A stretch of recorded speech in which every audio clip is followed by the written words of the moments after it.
there's not many business participating in this. You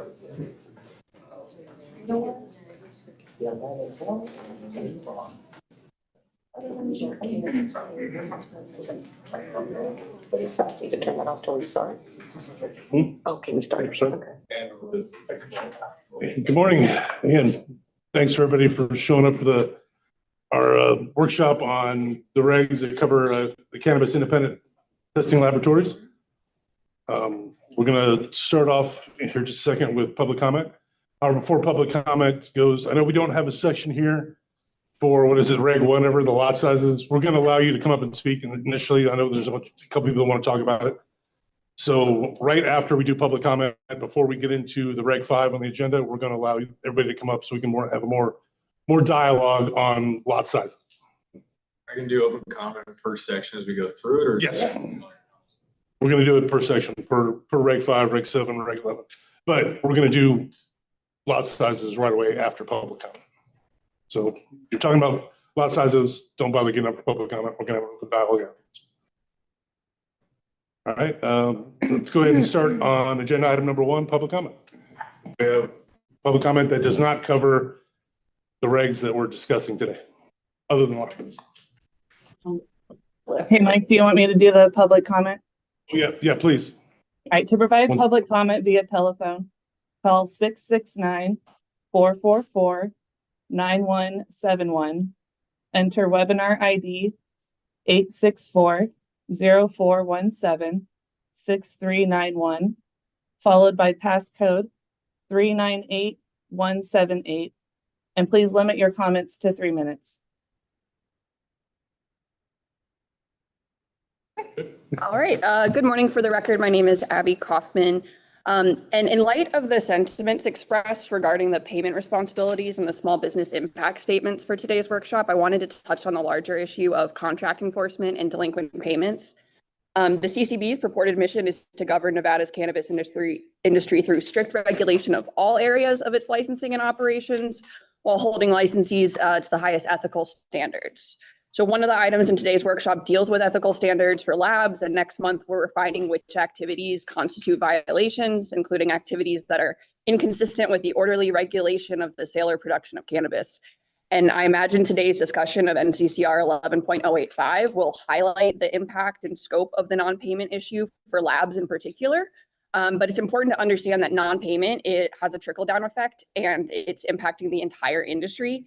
So due to the federal illegality of cannabis, legal cannabis businesses don't have access to traditional lending services or business lines of credit to ensure consistent cash flow. So unlike most other industries, they really are entirely dependent upon receiving timely payment for goods and services they provide to maintain operations. So in recent months, the Chamber of Cannabis's Commerce Committee has identified several existing regulations that could provide opportunities for the CCB to gain visibility into the scale of the problem, or even potentially establish a framework for oversight and enforcement.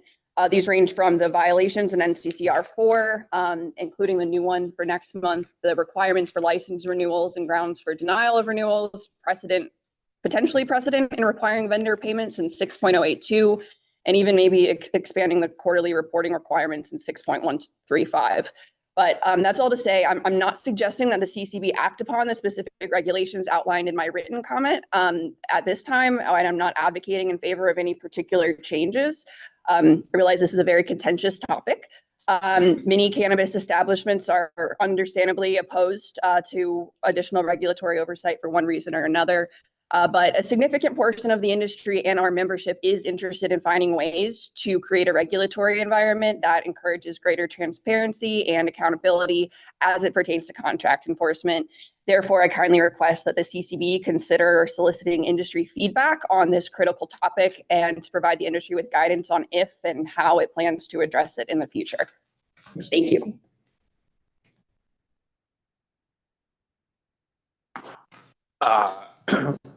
Will Adler representing Will Adler or Silver State Government Relations on this one. I'm not here for GTI to be specific, but yeah, I do want to comment on NCCR 11.8085.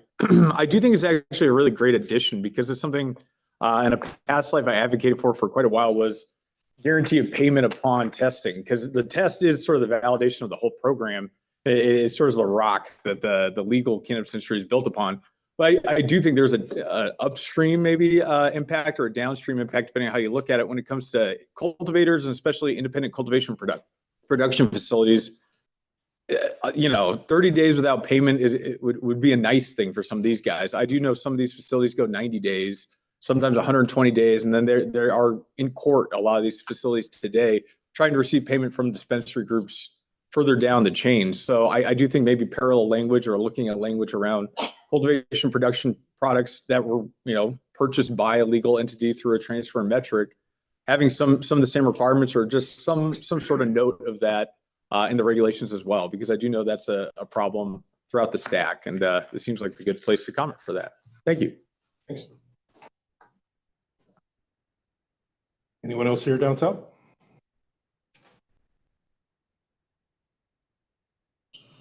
Anybody? There's nobody. Anybody online? There's no one online to provide public comment. All right, let's move on to agenda item number 2, and with that, I will turn it over to Chief Cronkite. All right, good morning. Today I'll be going over the proposed amendments to NCCR 5, 7, and 11 regarding laboratory analysis requirements. Additionally, I will open it up for comments on NCCR 1 regarding lot sizes based on public comments we've received. I will open it up for public comment at different points throughout. If there's a regulation that you would like to propose a change to that was not mentioned, please hold those comments or suggestions until the end. We will have another public comment period for those. Please remember to only comment on the portion of the regulations that was just discussed. Additionally, if there are any changes you disagree with or would like added, please submit your proposed language along with sources where applicable to me directly or as public comment. So I will go ahead and start off with NCCR 1. We did receive some public comments, specifically the report from the GMP Collective promoting an increase from the 5-pound lot size. We haven't seen any scientific evidence to support an increase in lot size. However, we are receptive to that information. If you have it, we would gladly review it. So if you have any comments on the suggestion to increase lot sizes, you can go ahead and come up and provide public comment on NCCR 1 at this time. Hi. Lake Martin on behalf of Nevada Cannabis Association, and thank you for opening up for this conversation. As you know, it's something we've been talking about for about 2 years now. Obviously a very important topic for the industry, and there's a lot of support, certainly cultivators, to increase the lot sizes. Thank you for considering the report that we submitted with our expert, David Valancourt, the vice chair of the D37 committee of ASTM. He is available. I know you and I have gone back and forth a little bit. He and Elena from his team, they are available not today, but in the near to schedule a call and to have additional discussions about this. You've read the report and we've submitted as public comment, so I don't need to go into too much detail, but I think our emphasis is that our flower lot size is one of the smallest in the country. And as we are moving to standardize our testing and packaging and labeling in other areas, but yet remain an outlier in terms of lot sizes. So we really would push to at least consider increasing it, whether to an unlimited amount as many states have done, or something below that amount to where the CCB is comfortable. But we do really appreciate the consideration to look at increasing the lot size. And we are happy to continue to substantiate that in whatever way is necessary to make you comfortable with that request to increase the lot size. And like I said, I'm happy to facilitate a call later on with David and Elena. Yeah, I would appreciate that. Our concerns with increasing lot size currently are that one, we're not seeing like an actual statistical analysis demonstrating that it maintains its level of safety. Additionally, we spoke to several other states who did increase their lot size or have higher limits than us, and we received words of caution One state in particular stated that about half of their labs went out of business when the lot size was increased. And then they also stated that they lost the representativeness of their samples. So there were a few cautionary tales that we did receive that we want to be cognizant of as we proceed, but we are receptive to that information. And I look forward to a call with David Valancourt. I appreciate that. There's certainly no desire to put labs out of business at all. And that's why we're seeking some sort of compromise that will both streamline the entire supply chain, but also maintain safety. So thank you. All right, thank you.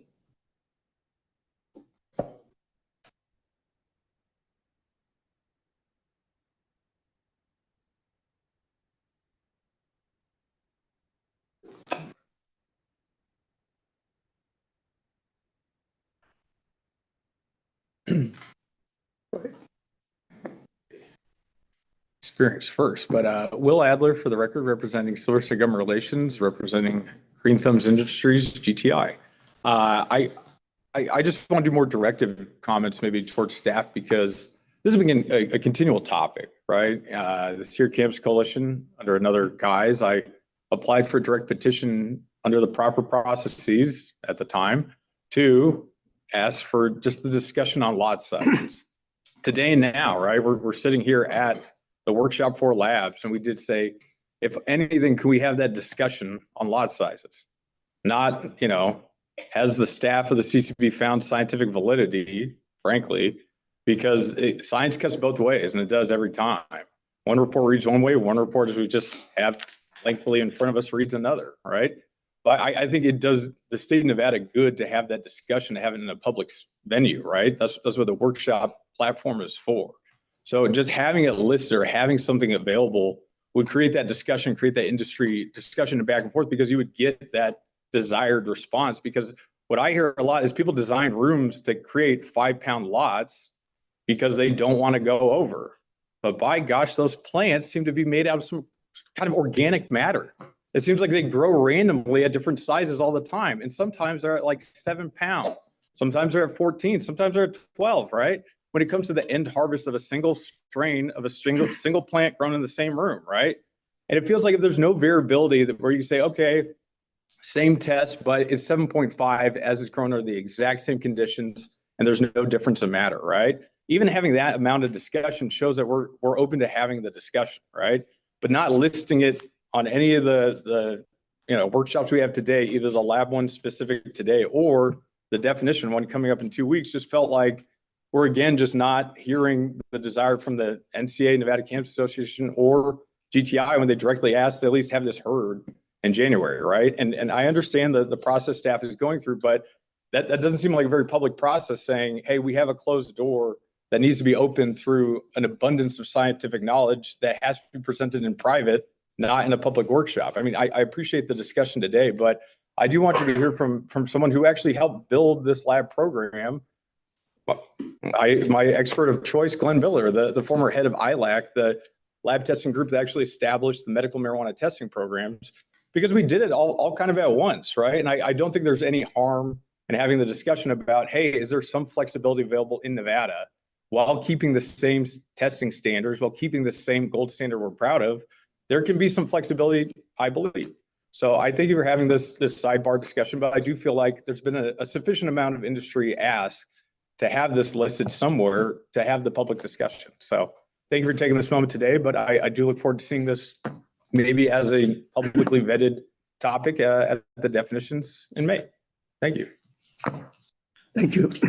My name is Glenn Miller. I'm a retired professor, natural resources, environmental science. I taught courses in analytical chemistry as well as toxicology, and was selected to be on the original ILAC committee.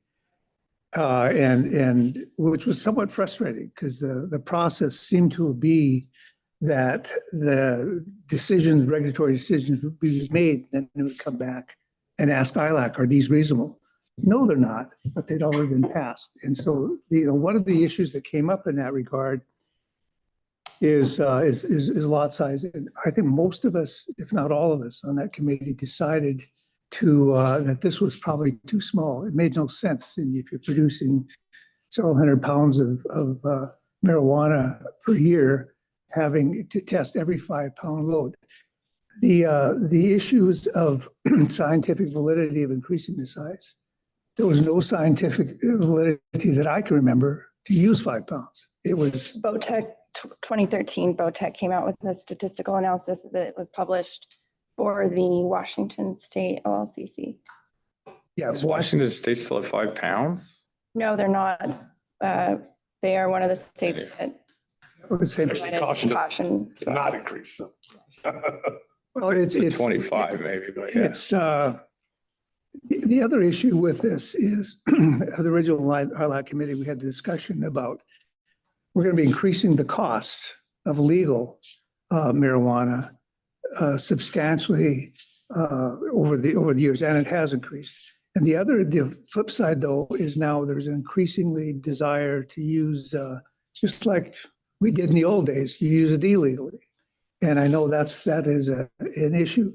It's a question of risk assessment.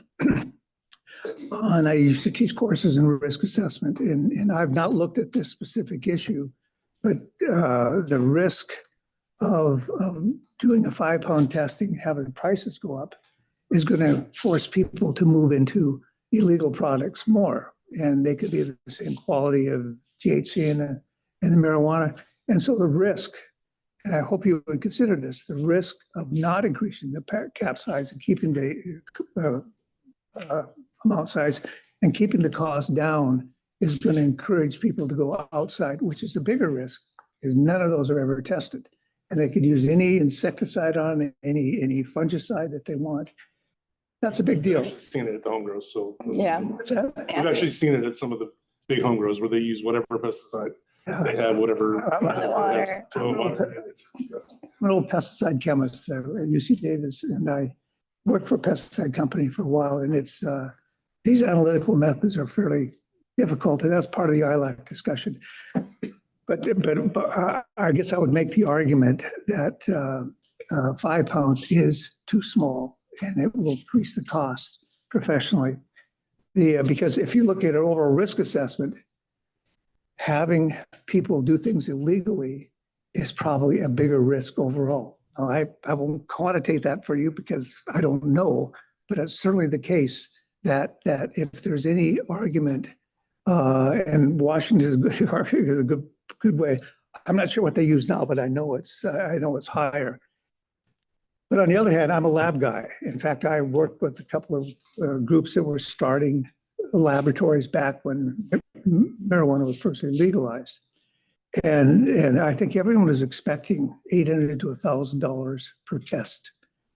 That's now probably less than 500, and there's not much profit margin there. So I sympathize with the lab that spent several $100,000 buying the LCMS, the ICP-MSs, and all the other equipment used to measure liquid chromatographs and all of those. So the size, I think the most prudent way of doing this would be to start with maybe 10 pounds or even 7.5, get the data on that, then go to 10, 15, and 20. I read the report, I just reviewed the report from the GMP.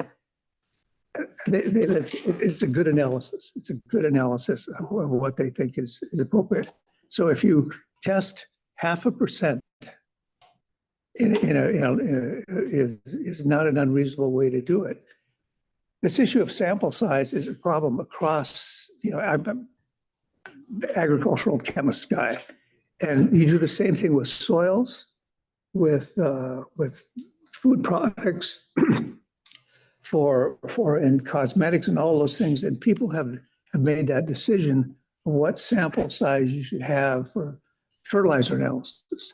Now, I'm not suggesting there's a similarity between fertilizer analysis because they use hundreds of pounds, but it is the same issue of what makes sense overall from the big picture to go with. The pesticide regulations, if they're used, if you require a sample from every room and every strain that comes out of that room, there may be a room with 3 different strains. Well, each of those strains should have an amount, maybe 0.5% or so of the crop submitted for testing. But if you only have one room in a grow that is consistently treated consistently. A sampler that can then come in, gather all the samples, flower and trim, to be able to select a lot size that makes sense. And I think that should be larger. And I have sympathy with the labs, and I know a lot of the lab people. And I know they're not making a lot of money. Nobody's probably making a lot of money except for the retailers. But there's an issue to slowly move that up to 15 or 20 pounds. It makes a lot of sense. The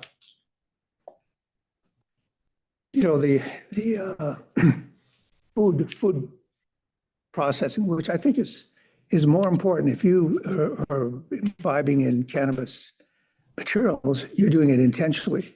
We don't intentionally eat food, but we expect to have those products to be very clean. And the pesticide industry is fairly resolute to recognize that that is important. But I think the cannabis industry is now recognizing that, so that the pesticide use, the penalties for misusing pesticides are fairly substantial. And anyway, I think the lot size, I was going to make a comment about microbial contamination. That deserves another look, but that's another issue entirely. Lot size should be increased slowly, I think up to 10, 15 to 20 pounds. 10 pounds, first of all, and maybe up to 20 as the GMP study suggests. Thank you. Thank you. Thanks.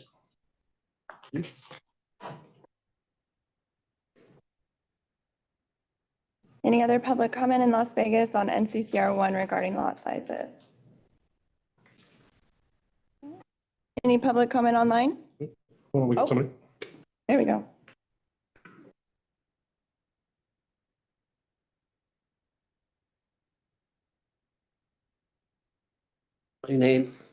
My name is Abdul Mikibri. I am consultant for ACE Analytical Laboratory. I just have to put a couple comments about the lot size. I am scientist with 36 years in pesticide, ex-government employee in environment labs. My experience and my what I know about increasing lot size, already for the cultivation or cultivator people, it will be bigger lots than before, because usually now for 5 pound loss, for 5 pound failure, if these loss, they can remediate that, or the cost is low. But for 15, 20, and 50 pound loss, I mean, a failure, it will be bigger loss. Mm-hmm. That's for the cultivator for sure. The study showed that at least 10 to 15% of the cultivation product is a loss because of the increase of lot size in California and other states. That's A. This is regarding the cultivator. Of course, like you mentioned before, the labs also they be affected. And the study showed if you increase lot size, you have to increase replicate of sampling, because the homogeneity of the sample is very, very low. So they have, for 15 or 20 lot size, they have to take randomly 3 or 4 samples. So the sampling will increase. The accuracy of the result will decrease for sure. Yes. Therefore, the safety of the public is in jeopardy, because already now for 5 pounds, and the Botec, which I know some people in the Botec too, because I am expert in pesticide in California. I published many papers on that. It showed that the variation, it will increase. We want to keep it around 2 to 2.5. It will increase, I mean, a lot more. So I believe, and they are thinking to go back to lower lot size for this other agencies. So that's my 2 cents think about decreasing the lot size. For sure, the accuracy and of the result it will decrease, because there is not good homogeneity of sample. It's not soil, it's not water. So that's the reason why. And thank you. Thank you so Thank much. you.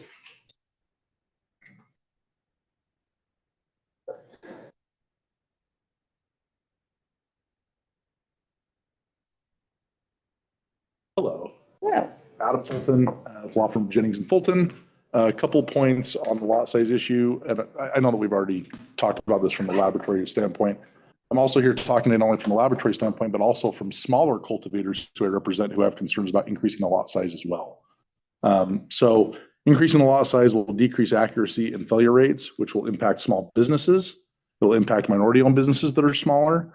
And the CCB is very aware of the associated potential change in incentives associated with the need to pass mentality that may promulgate throughout the industry if all of a sudden you change lot sizes to where these small cultivators, if their entire harvest could be killed with one test, right? If we're doing these larger lot sizes. And so, we need to make sure that we're keeping in mind that not only do we have to account for the financial impact on these smaller businesses, but also what it's going to do to the industry as a whole, and also the safety of Nevadans and our tourist population. The other comment I'll make briefly is that changing lot sizes would also require rewriting many sections of Regulation 11, as the science would change as well, which is a disaster, I know, as you guys know. And this concept that was set forth earlier that testing costs may go down, and so this is good for the industry because these prices will go down, is not necessarily true, right? Like it actually may go up because you may have higher failure rates. Whereas before, I gave the example of the last one where if you have 50 pounds and you're doing 5-pound tests versus a 50-pound lot size test, you lose the entire 50-pound lot, whereas before you may only lose one lot. And so I think that changing a lot size definitely benefits the people they represent, which are grows that have giant growth facilities, but it really impacts and hurts the little guys in our state. Thank you. I'll just add that we did hear from other states the exact same thing, that the smaller cultivators were harmed by it and the larger producers saw the benefits. Thank you. Thanks. Any other public comment in Las Vegas?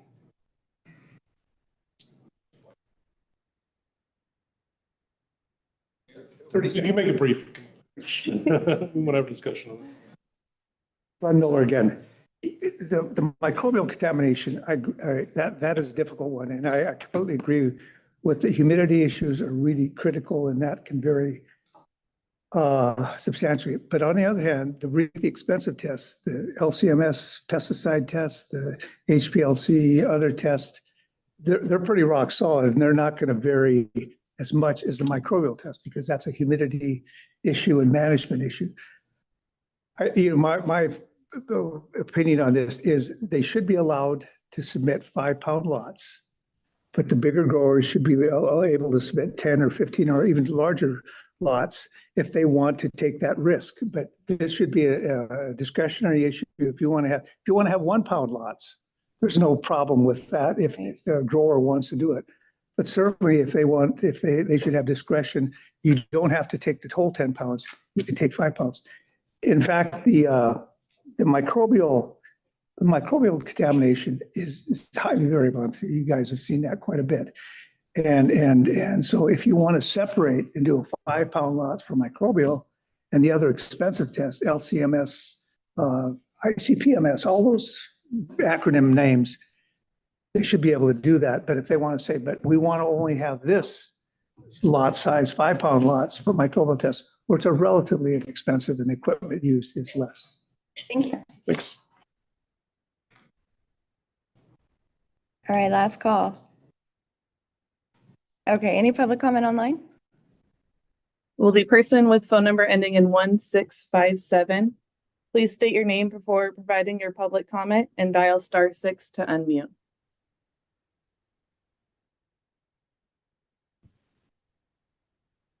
Hi, my name is Abad Pisa, for the record. Kind of piggybacking off of what I've heard,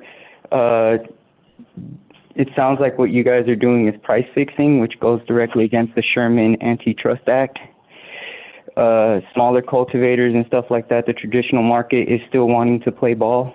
If you guys could open this up let more people in with these different regulations that you guys are setting, that would be greatly appreciated because that benefits everyone. Again, the reason that you guys are having so much trouble isn't because of a lot of the things that you guys are doing price-wise. There's still people in the traditional market who have their prices even higher than you guys have in the store. It's not that.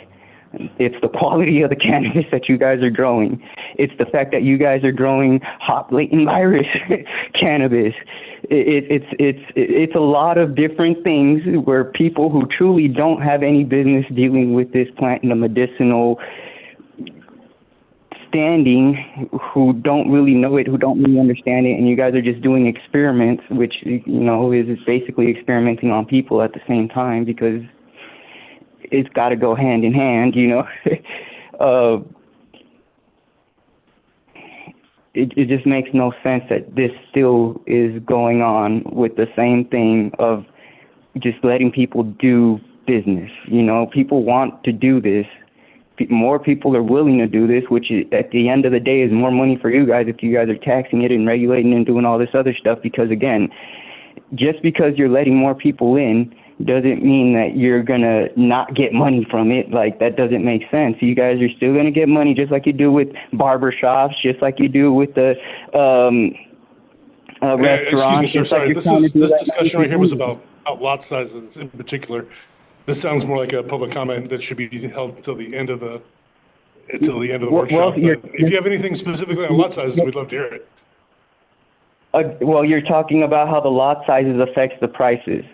So again, it's not something that has to do with how you guys are trying to conduct your business. It has to do with the quality of the cannabis. That's all I'm saying. Thank you. Thanks, appreciate it.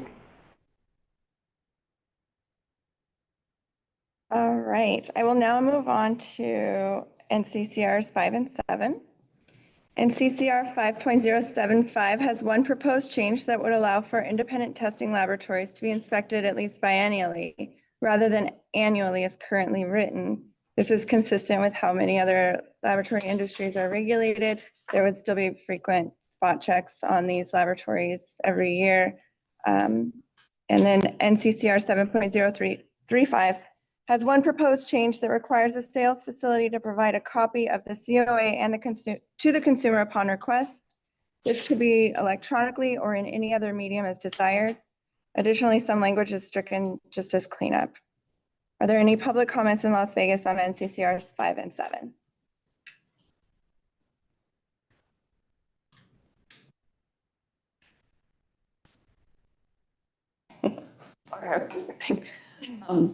For the record, Abby Kaufman with the Chamber of Cannabis. And so this from the conversations we had about our in our Commerce Committee. For Regulation 5, some of the feedback that we received was just that, like, I know that I understand the intention of not providing notice or with or without notice, but I've worked in traditional manufacturing facilities and I sell data to banks. Like, even banks and financial institutions get some type of notice. And the fact that that in the proposed changes, labs will be inspected more frequently implies less frequently. Oh, biannually. Okay. Sorry. So I guess that does still support, like, they're different. It's a lengthier process. There's more to consider, which I from our feedback of our members that do have some lab representation, the hope was that there could either be some type of language I noticed in the small business impact statement that you mentioned that, like, the staff will work with that, but making sure that that's clear so that, like, if while that's the intention, that they won't be penalized if somebody's out of town or whatever, that is clarified and nobody's penalized if the key person isn't there. And so that was just kind of a general note for 5. For 7, this might be, I'm just kind of unclear for hemp. So it says NRS 557.040, but that doesn't exist. And it says industrial hemp. And so I just wasn't sure what the removal was actually doing in 7.035. And And I can't tell if the CCB would approve an industrial hemp-derived product for sale that is regulated by the Department of Agriculture. Could that product be from hemp in another state? Yeah, so I can clarify that. Okay. Kara Conkey for the record. What we noticed when going through the regulations was that there were different requirements for recreational and medical and that market, and then hemp being used as an ingredient. And one said hemp had to be from a Nevada licensed hemp grower, and the other one did not say that. And so we're just making it consistent because now they're going to be dual licensed. So we're saying that the hemp can be from out of state. It just has to meet certain requirements. So we're just removing the one route and making it more consistent. Okay, gotcha. Because it's kind of like self-referential, but then but also like the reference, like, I don't know if NRS 557.040, I would just maybe look into that. I found the definition in 557. Yeah, I looked it up this morning. It looks like it was updated to a different number. So Okay, yeah, we okay. fix that. So those are my only two things for those. So, thank you. Thanks.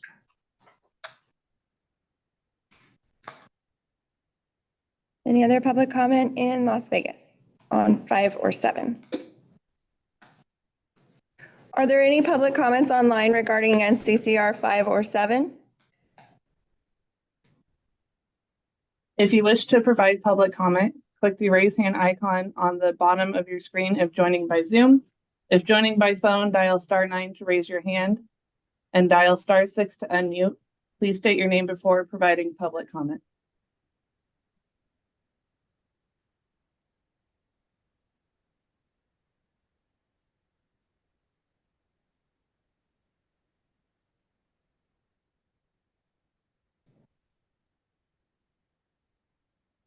I see no raised hands for public comment. Thank you. I will now move on to NCCR 11. NCCR 11.010 makes changes to requirements for the scientific director, allowing an interim director and their duties. Scientific director's residence was changed from Nevada to within 200 miles, as requested by laboratory representatives. Additionally, based on feedback received, we will be revising the proposed 60 days back to 90 days for interim directors, and we will be revising the 72-hour timeframe to 2 business days based on feedback from the industry. 11.015 adds requirements for a safety program. 11.020 now includes a timeline to provide the board agents with a copy of the ISO final inspection report. 11.025 clarifies specific references, standards, practices, and procedures the laboratories are currently using. We're just updating the information and making it clearer. I'd like to point out that the references in sections 6, 7, and 8 can be used when an AOAC standard method is not available or does not fully speak to the process. They do not all have to be followed at once. Using any of these as applicable is acceptable until AOAC standard methods are developed. Additionally, we received comment on accreditation to the new cannabis appendix in the AOAC guidelines to ISO 17025 being an automatic part of the ISO accreditation process. However, the cannabis-specific accreditation is not automatic. It must be requested to be included in the accreditation or renewal of accreditation. Finally, it was originally proposed to update this reference to the 2017 version of the AOAC guidelines to ISO 17025 document, which was the most recent available as of the SBI survey public comment period. Since then, the 2024 version has been published, and we're proposing updating this standard to this new version. And 11.030 clarifies sample collection requirements, which is already standard practice in the laboratory setting. It's just to clarify. Are there any public comments in Las Vegas on NCCR's 11.010 through 11.030?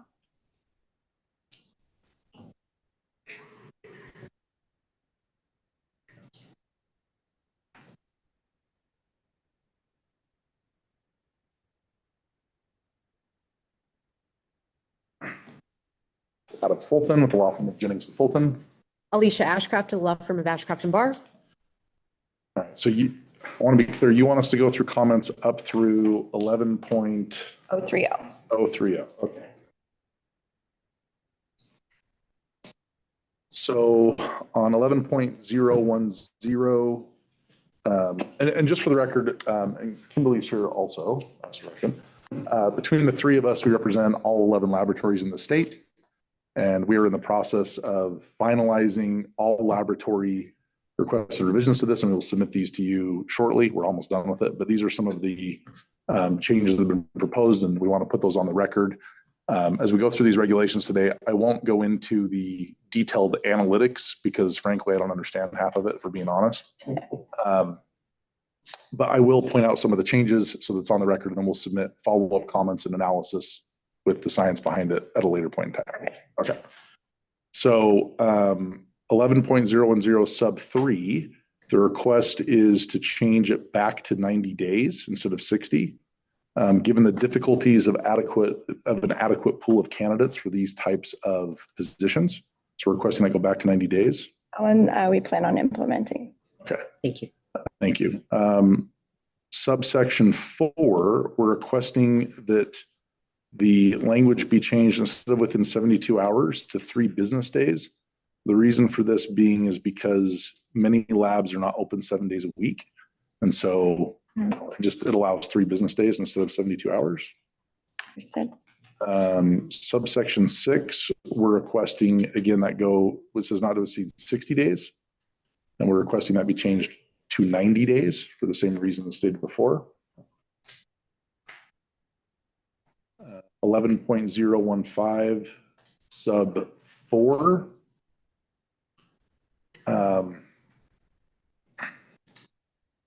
We're recommending the removal of OSHA requirements as these are ever changing and may not comply with other requirements mandated by the CCB. Further, from a legal standpoint, the term applicable requirements is vague and not specific enough to be a regulation for an industry standard. Instead, there's additional, I won't go into the additional reasons, but instead we recommend that the CCB require labs to have a safety program that is approved by the CCB. That may be better language to insert there, that way we don't have to comply with this nebulous regulations that are ever changing, and then we're in violation. Or guess which ones are applicable and which ones aren't. Understood. Yes, correct. Oh, can I speak to that one briefly? What we put in there was to follow the guidelines that were published by OSHA specifically for lab safety. So, I mean, that's already a published document for OSHA. Labs and all workplaces actually need to follow general industry, the general duty clause, and lab safety is a requirement. But they also published the guidelines, so we can give you guys clarification on these are the things required in a safety program. So rather than just writing those all out, we have there's a document available that has that already. So it's like the basics of what should be in your safety program. So I guess the issue from a legal standpoint would be that defining it as applicable requirements of some document that can be changed in the future can potentially put our entire industry out of compliance as drafted. And so we think it's just more applicable to remove this language and just put in like, look, we have to submit a safety program plan. Thank you. A safety plan that's approved by you guys. And that just seems to cover. And then if you want to apply that to our plan, great. You guys can say, hey, look, we reject this because this OSHA standard, we think you should follow it, and it's not in your plan. So like you guys have the discretion to say, well, we like your plan or we don't. You can use that as you go forward, but would request that we don't mandate we follow some guideline that can be modified at any point in future time that's not in our control. If you can do that, that would be basically on you guys to require to update your safety plan each time OSHA changes their safety requirements. Correct. So it would still be on you guys to do that. Well, but that's okay though, because if we have a safety plan in place and you approve it, and something changes federally or state law that requires, then you guys would send out, hey, look, here's an issue statewide. This is a violation of rules. But if you've approved a plan, a safety plan, and we adhere to that, and then if something changes, whether it's a state level, county, city, federal, then we can address that as an industry together, right? Instead of just already having the requirement be mandated, hey, you have to follow OSHA guidelines on all these things that may not apply to this specific industry. That's all we're saying. Obviously, we state that you're not, we're not protecting you from violating OSHA guidelines. Yeah, well, and that's the thing. We still apply with OSHA anyway, like that, you know what I mean? So we just think that there should be a better way to state this. We can No, we can work work on on the that. Yeah. verbiage, Okay. sure, I think the intent was to give you guys a guideline to follow, because otherwise we're going to get 10 different programs with 100,000 different things in Yeah. it, and to say, just have these basic things in it. That was kind of the intent. So You approved the plan, so we. Yeah. yeah, so if you wanted to change, if that's the intent, we could maybe change the language to say laboratory shall implement a safety program which is similar to applicable requirements of laboratory safety, but maybe not say a laboratory program which meets all applicable, right? I think if we want to just do something that to give us guidelines, a simple fix would be then which may be or similar to applicable guidelines, but not language that requires us to meet something, right? Or publish the 10 things. I mean, there are lots of templates that are already on the CCB website for different facility types. So if you want the safety plan to have those particular 10 things, then just publish Put the it on our template. We can do that. Yeah, either way. So any of those things would work to fix number 4. All right. 11.020, I've got a general comment that applies to many different sections, so I'll make it here, and then it's going to apply to some others, so it'll come back. But throughout the document, there's this reference to changes to the OA, AC, and ASTM standards. And the concern throughout the entire, where those changes are added, is that it can create a scenario where there are unintended consequences that the lab analytical methods are going to contradict one standard and not another. So throughout these changes, we strongly recommend changing language to use the guidelines as a guide to develop analytical methods or operations.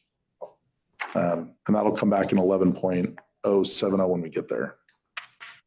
Okay, I think so. okay. 11.025. The changes in here, we actually do not recommend for adoption, and all the laboratories request removal of these. Regulation 11.025 proposes to specify various ASTM and AOC publications as requirements for testing laboratories to adhere to.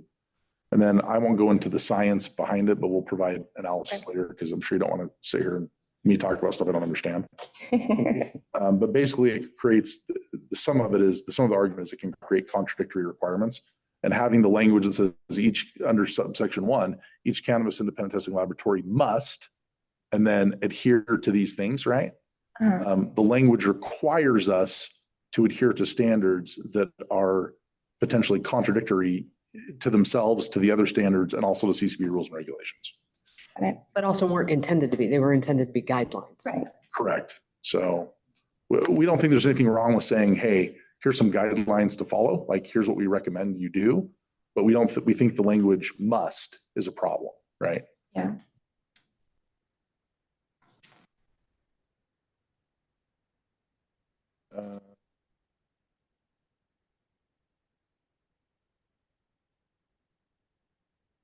We're now on 11.025 subsection 6.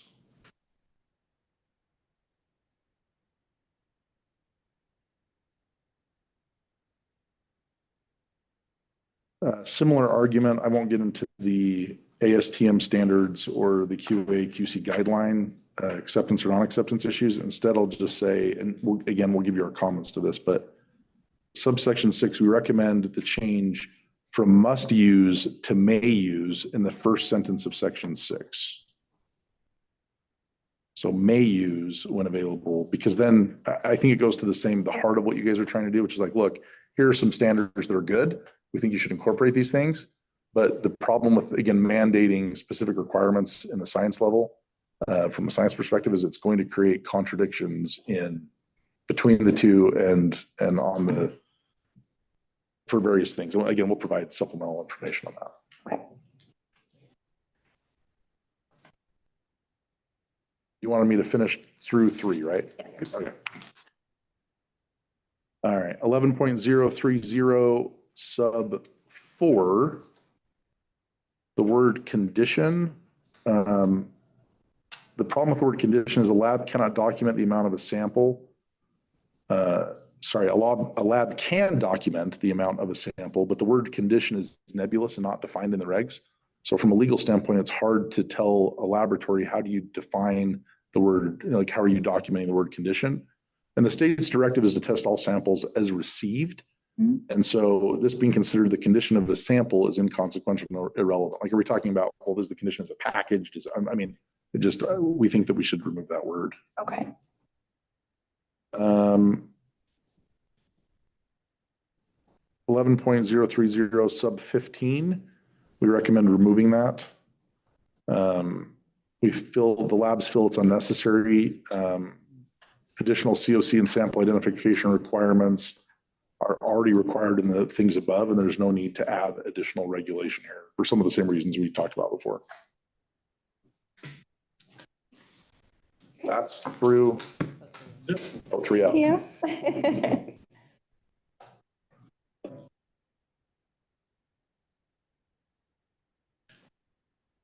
Hi, Lake Martin, Nevada Cannabis Association.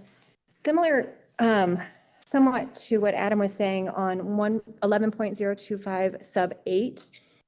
And kind of seeking clarification, what does it mean for the CCB to adopt a publication by reference? Because sub A, recommendations for regulators, cannabis operations, when I searched for that document, it came up with 2 separate documents, one for laboratory operations dated 2014, the other one for dispensing operations dated 2016. And both of them, the lab operations is 14 pages of bullet pointed guidance. The dispensing operations is 15 pages of bullet pointed guidance. Some aligned with what's existing in the regulations, but some not. And so don't want to create confusion about which do we comply with, where there is some difference between the guidance contained in sub A and what is elsewhere in the regulations. So that was with respect to that. Also sub H with the BOTEC analysis dated 2023, we have concerns about this being adopted by the CCB because it's not an independent third-party report. We do support the CCB's adoption of the ASTM standards, particularly those related to representative sampling. I think that's a step in the right direction for what we're talking about related to lot sizes. But we do, again, have concerns about the BOTEC analysis. Not only is it not independent, we also submitted an expert report just calls into question some of the analysis in that report. Thank you. Thank you, Lake. Any other public comments in Las Vegas on NCCR 0.010 through 0.030?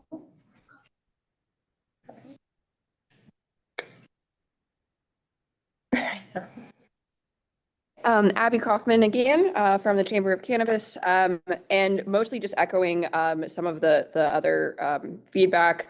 Basically, in 11.025 specifically, the reliance on external sources that are constantly changing and requiring, and the use of the word must causes uncertainty and could cause conflicts.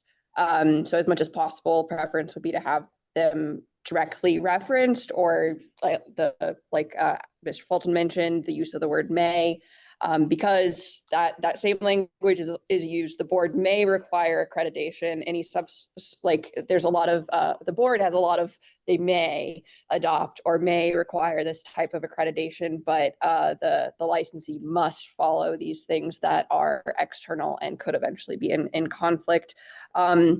And so I was curious in 11.025 1B, like it says the board may require an accreditation pursuant to this standard. I don't believe that was like new, but what would the process of requiring, like, I guess I'm like, that seems kind of like a vague, right? Like an additional regulation would need to be made in order to do that. That's part of the accreditation process that laboratories have to do right now. They are required for our regulations, and they have been, I think, since the beginning. Okay. To be accredited to the ISO 17025. And there are different accrediting agencies that come through and do their inspections and accredit them for that. And there are different things they can accredit for. And the issue with that particular one you were mentioning, it was the cannabis appendix that it's kind of been on the radar for a little while that they were working on it. AOC was working on it. That's part of the ISO guidelines that is part of our regs as well. And they kept saying it's coming out, it's coming out. That's why we put it in there almost like a placeholder because we're anticipating it coming out, but we didn't know when. And once we discovered it was being published in the spring, that's when we put that in there.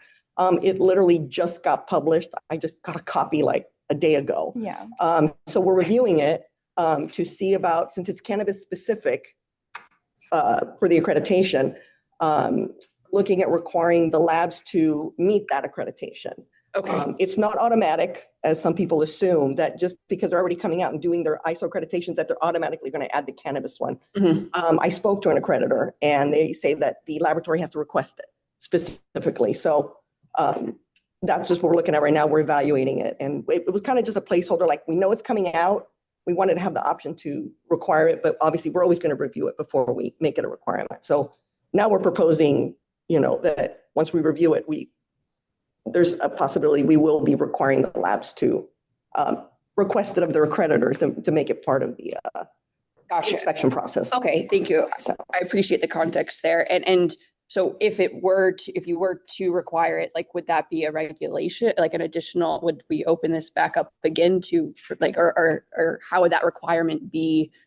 It would likely be a policy Okay. that we would issue to all the labs. We would give them time to become compliant with, but it would likely be a policy change that would be implemented and communicated with the laboratories. Okay, awesome. And then I know the last thing I saw in the small business impact statements that there was some pushback about the ethics policy, but our committee is in support of the inclusion of an ethics policy within the QC/QA program that all staff must be familiar with and adhere to. So that was all for me. Thank you. Thank you.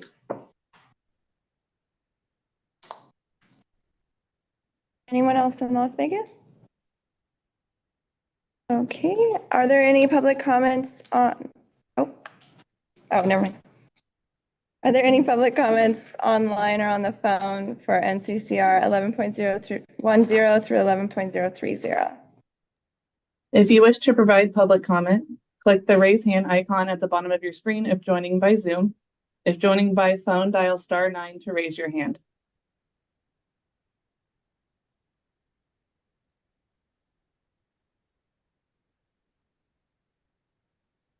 I see no raised hands for public comment. Okay, I will now continue with NCCR 11. NCCR 11.045 clarifies the font requirements, delivery method, and other changes for R&D testing, as well as creating a potential pathway for variances on R&D testing requirements. NCCR 11.050 gives a timeline for the validity of results posted on a COA certificate of analysis as a notice on the COA rather than stating it expires as previously written. We have also created an optional limited scope testing for usable cannabis destined for extraction. We removed some testing requirements for wet cannabis tested for extraction as well. And we removed total coliforms from usable cannabis testing since it is redundant, as we already test for the more specific categories of concern within the scope of coliforms, being Enterobacteriaceae and E. coli specifically. The sample collection size was also increased to 20 grams to create a representative sample. NCCR 11.053 is a new section which clarifies the requirements for instrument calibration and quality control.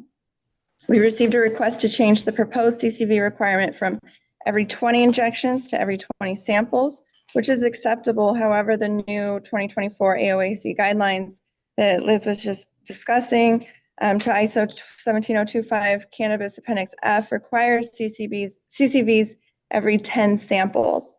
Therefore, this language will need to be changed to harmonize with the new 2024 guidelines.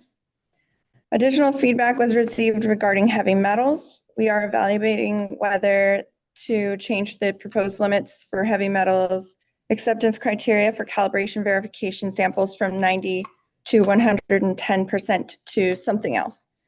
We are proposing revising this entire proposed regulation to harmonize with 2024 AOAC guidelines to ISO 17025 document if they're needed. And then 11.060 makes some changes to homogeneity testing for edibles. Are there any public comments on NCCR 11.045 through 11.060?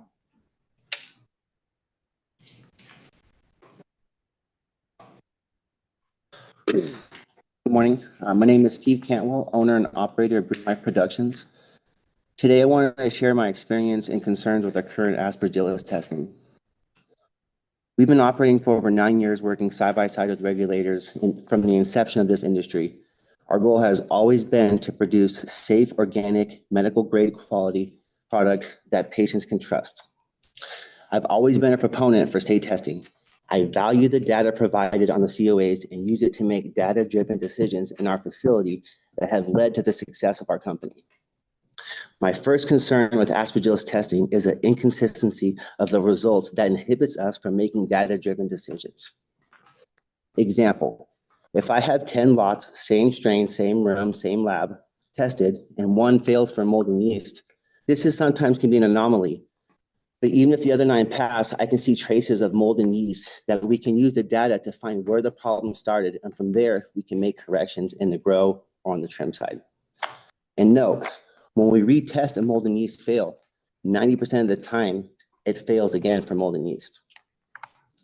Now, if I test for aspergillus, 10 lots, same strain, same room, same lab, and I have 1 lot fail for aspergillus, we retest and we have a 90% pass rate on the retest. This year in 2024, we had 8 fails for aspergillus. When retested, only 1 came back failed, and it failed for mold and yeast. My biggest concern with aspergillus testing is that it is a direct assault on organic cultivation, and under the current system of testing is creating more of a public health concern. Aspergillus, as you know it, is an ubiquitous fungi, meaning it is present, appearing, or found everywhere. Ubiquitous does not mean found exclusively in grow rooms or on our agricultural products. I am not sure why we are still singling out cannabis for this as a recreational product. There's no substantial research connecting aspergillus to cannabis consumption. To make my point, I'm going to use the World Health Organization list of most toxic fungi, where Aspergillus fumigatus made it to the top of the list in the critical priority group. Keep in mind, this list was made to prioritize the research and development of pathogenic fungi. This report aims to direct and drive research efforts towards the pathogens that pose the greatest public health threat and or have the greatest gaps in knowledge. The scope of this list was to focus on fungal pathogens responsible for acute, subacute, systemic fungal infections for which drug resistance or other treatable and management challenges exist. Again, this document is to drive research, not to outlaw nature. When you read the full WHO report, it clearly spells out the problem that we are not solving for. The only reason Aspergillus fumigatus made it to the top of the list is because of its emerging resistance to azole.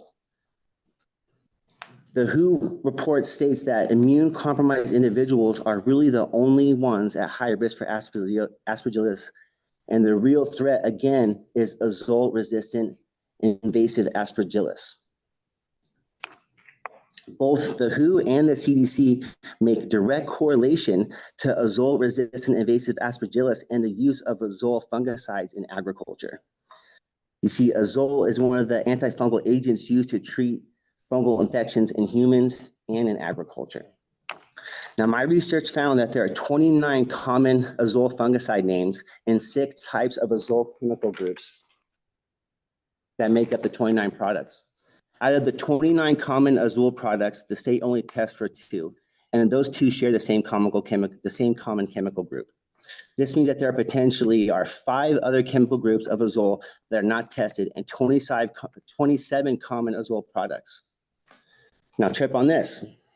When I reached out to all the labs and I asked them about azole fungicides, they were all able to name and recommend several azole products that aren't tested for and that will help with Aspergillus. These products might help pass more Aspergillus tests, but over time will produce azole-resistant Aspergillus. And any Aspergillus that does make it out of the facility will without a doubt be a health concern to immune-compromised individuals. Back to my biggest concern, the Aspergillus testing is a direct assault on organic cultivation practices because we don't use fungicides. Under the current system, I have a better chance at passing Aspergillus testing by not growing organically and spraying a fungicide that will help me pass the state test, but ultimately put consumers at more risk. Thank you. Regarding Aspergillus being ubiquitous, I just want to point out that as a statement is true. However, we are only testing for 4 different specific species. So those four specific types of Aspergillus are known to grow on cannabis, are known to cause illness in patients and consumers. Just because it, if it were true that it only affected immunocompromised individuals, I still don't think that's a good argument to not test for it. I think that a lot of people who are immunocompromised still deserve a safe product. So I just want to state that. And also I think the average fail rate for Aspergillus in Nevada is I think like 4%, somewhere around there. Don't quote me specifically on that, but it's somewhere around 4%. So it's not a huge amount of product statewide that is failing for Aspergillus, but we will take into consideration the other comments about testing and things. Sure. Again, ubiquitous does not mean 4 strains that specifically attack cannabis. Those 4 strains are still ubiquitous, meaning they're still everywhere. And again, if you read the World Health Organization, the problem is with the emergence of the resistance to the treatment due to the use of fungicides that we don't even test for. So that's just the point I want to point. And again, I'm quoting the World Health Organization. So if there's any language that they're using that you're uncomfortable with, I don't know, CCB, Dr. Fauci or whoever, maybe contact them. But I'm just going straight to the science. I never thought I'd be quoting those people benefit. And the fact that people aren't feeling for Aspergillus, a ubiquitous fungus that's everywhere, is showing that more people than you guys are aware of are probably using a fungicide that is really the true problem that is leading to more deaths from aspergillosis, death rates. Okay, so that's not necessarily a good thing that people aren't feeling for it at high rates. It shows that they're probably using something you're not testing for. I did want to add a comment about the mold versus the Aspergillus and the inconsistency in the retesting. Any kind of microbial contamination is notorious for being very spotty. That plant to plant, room to room, even within the same plant, you could have one bud up here test positive and one negative. They do, molds and fungi grow in different ways, in different rates. So that could attribute something to that. And hold on a second. As far as being, the immunocompromised, I agree with Kara. That is a segment of our consuming population that actually started this program. And I don't think they should be forgotten, for one, but also no one knows day to day what your immune system is doing and when you might be vulnerable, when you might not. Their immune systems go down, they get cold. So there's a lot of variables there. We do have to look out for all the consumers, but there is some science to the fact that we are looking at the 4 species that do tend to harm people the most. It's well documented in many commodities and crops and situations. So it is applicable here. I opened up by stating the spottiness of the testing. And that's to kind of prove my point that if we're allowing fungicides that create resistance to a human pathogen, and we have a spotting testing system, and over generations, this Aspergillus is building a resistance, and then one little flower does get infected, and through the holes in the system does get out into the public. Now it's guaranteed to make somebody with immune compromised issues die. It has an 80 to 100% death rate of immune compromised people when it's treated with an when it has resistance from being treated with an azole fungicide. So the problem that the CDC and the WHO is pointing to is the resistance, and we're not solving for that. We're still allowing these fungicides to be used. Yeah. Willy-nilly. Numerous labs volunteered a solution to pass for Aspergillus. Like it was right there, ready to go. Here, they don't test for this, use this. And that is literally what the WHO is saying is the problem. So I just want to challenge you to solve for that. definitely look into that. Thank you, Sue.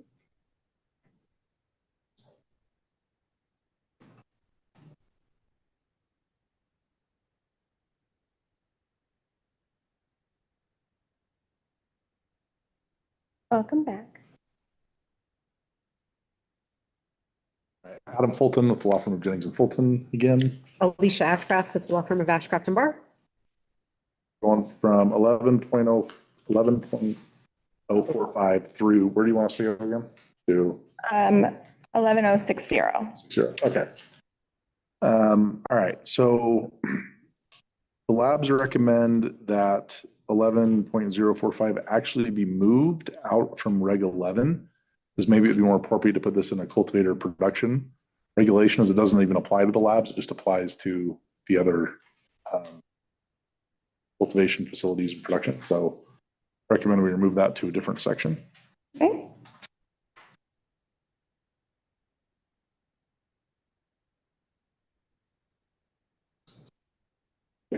Oh, 11.053 sub 2 sub C. So we're requesting that we remove the language or below from this regulation. If one calibration, actually, it's a very science specific thing. So basically here's the principle. If one calibration standard should be below the LOQ, this then will become the new LOQ by definition, and then left in place, it becomes self-referential. So okay. We need to remove the or below language. Subsection D of the same, we're requesting that this be removed in its entirety due to carryover and creating issues with the calibration curve. And we'll provide additional analysis on that, but we're requesting D be removed in its entirety. Which one was that? I'm sorry, Adam, 220. 2D, yeah, 11.532D. Sub E, we also recommend removal. An exact mid-level standard of 50% of the curve has no added value since the curve is linear below or after this level. And we'll provide more, we have more information on that, but we'll give that to you. So we request that be removed. F, we also request that F be removed. It adds no value to the curve. And G, we request this also be removed, as the regulations above have different ranges and requirements for R values. There's a lot more science analysis on that, but we request to be removed. Okay.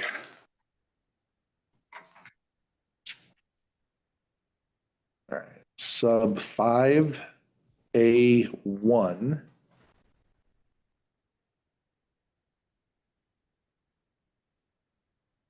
So this section is an area of concern for the labs. It has the potential to double the cost of standards over the year to discourage laboratories from calibrating more frequently. We recommend modification, the change from must to may. A section under subsection 1. That was only for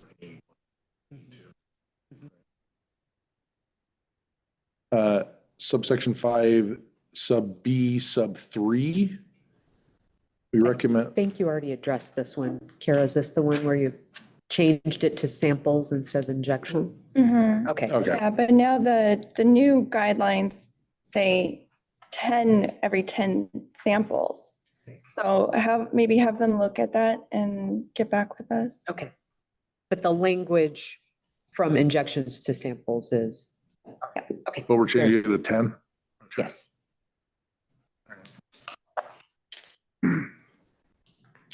The next section is C2 through 4. Recommend we keep the previous 70 to 130% recovery of the true value for pesticide, herbicide, terpenes, and residual solvents.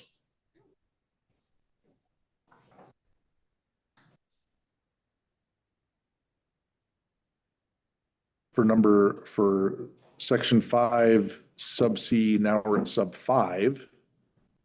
The recommendation is we're requesting to be consistent, make the range 75% to 125% like all the other assays.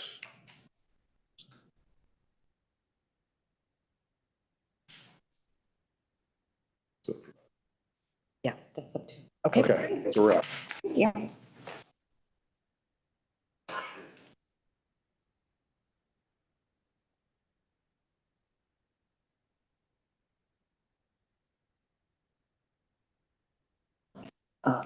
Hi, my name is Gerardo Gonzalez, representing Talking and Token, some of the consumers that buy everybody's products in the store. I think Steve brought up a great reason to look into the aspergillus. And then I just want to read something that one of my partners wrote. She wasn't able to make it, but she would like to address 11.050 by removing coliforms from testing for usable cannabis, right? As a governing board, we rely on you to protect consumers. First, you allow cannabis companies to use equipment to treat moldy cannabis, which there is no machine that kills mold, only neutralizes it. They are only killing the mold set to state standards. Now you want us to remove coliforms from being tested. Would changing this benefit changing this benefit the consumers or the business? Why is the focus not making sure cultivations are growing correctly? And just an easy answer, ozone machines. Some of the farms that are now hired by other farms who can't pass to go ahead and use their ozone machines or radiation machines because those farms don't want to invest the money in the equipment. So there's loopholes around that. And I think it should be more focused on being protecting on the consumers. If what he had talked about aspergillus was to the immune system, bad to some people, why are we letting true testing, scientific testing ain't really addressed to the irradiation machines, ozone machines, kill the flower beyond a remediation machine, still allowed. And also there's now willow machines, which I've had flour from a willow machine. It tasted good, but I know it wasn't good. It's just a gift. So even though they're gifts, I'd rather not choose, or it comes back to the years when we were supposed to have the labeling on. At least we can give them the labels, let them know it goes beyond just more than testing. It goes beyond what we were here for and what people died for was making sure everybody smoked something healthy. And this is why a lot of black market people are winning. Good grows are winning. California grows are winning because they do grow clean, but we need to set our standards to where they need to be. And to talk about things like this is super cool. We have everybody in here talking about different reasons, and we should do that. And more people on my side, the consumer should speak up because it's important for us to be healthy, stay healthy. And people like Steve, who use organic methods and proven facts they can win, and it's possible to do so, need to be examined more for the good qualities and not going back and forth on what other people have mentioned. And if we do that over the WHO, that's ridiculous because studies are studies. And like somebody had brought up, there's always one side for a study, always one side for another one. We got to look in the middle that represents more consumers because businesses, no offense, consumers are out there helping out those businesses. And we just want clean practices. Thank you. Yeah, and just to touch on that, we do go on the facilities, we do regulate and have very strict requirements, making sure that they are growing in a sanitary and safe manner that's going to discourage contamination. However, we're not there watching all day, every day. We're in there maybe once, maybe 5 times a year if they get a lot of complaints or have a lot of failures. But usually we're only in there about once a year for about an hour or two. And so it's hard to have that oversight to the level that it's necessary. And mistakes happen, contamination happens, just like outbreaks with food. So we do rely on that testing. And then removing coliforms, we did receive that public comment. I appreciate the concern. Coliforms aren't necessarily dangerous. They can be in the water, and so we're really concerned with those Enterobacteriaceae or the E. coli, and we already test for those. So if you look at it like a circle, you have this big category, right? And that's your coliforms. Inside of there is a smaller category that's testing for the more dangerous, high-risk ones, and that's your Enterobacteriaceae. And then within that even is the E. coli. Sure. And so removing that, we were looking at the lab results and the data from that, and we were noticing that if it does fail for coliforms, it usually also fails, or almost always also fails for Enterobacteriaceae as well. So it was a secondary test that wasn't really providing any extra level of safety to the consumers. It was just increasing the cost for testing. So that's why that one was removed. If that- I just think, as somebody who goes into SASH and has these thoughts, Yeah. right, these stoner thoughts, it's just, myself is just, if we stop at, or we stop that testing, where do we stop? What's the next one we stop at? What's the next one we stop at, if anything? Right, until we get to where everybody's just gonna ozone and just grow dirty and just come in. And there's good cultivators on the other side that want to come in and something stop them. This might be one of them, but thank you guys for checking everything out. Thank you. Responding. I want to make one clarification. The Enterobacter is the bigger group in total. Oh, sorry. Alcohol is just underneath. So I'm we're getting the backwards. same information, but also some additional information because testing for the Entero is an indicator of potential other toxins. So the total call form was just kind of duplicating the information we were already getting. So Yeah, again, it's just like, where do we start? Where do we stop? What's the next testing we might stop for? Somebody else in Oklahoma is gonna do it. Jersey might do it, but Yeah. we shouldn't be able to grow dirty, you know what I mean? Okay. All right, I agree. appreciate you. Thanks.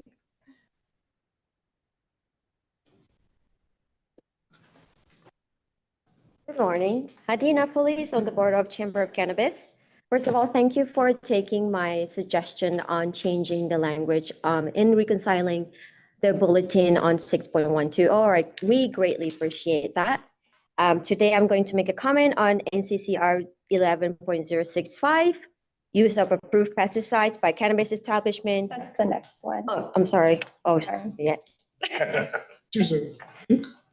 Come back. Okay. We'll see in a minute. Good comment. Will Adler, for the record. I remember working on aspergillus in the past, but I do remember my biggest pain point with it was it was something like a 98 or 99% retest fail, right? So you found somebody with aspergillus and you went to retest the product.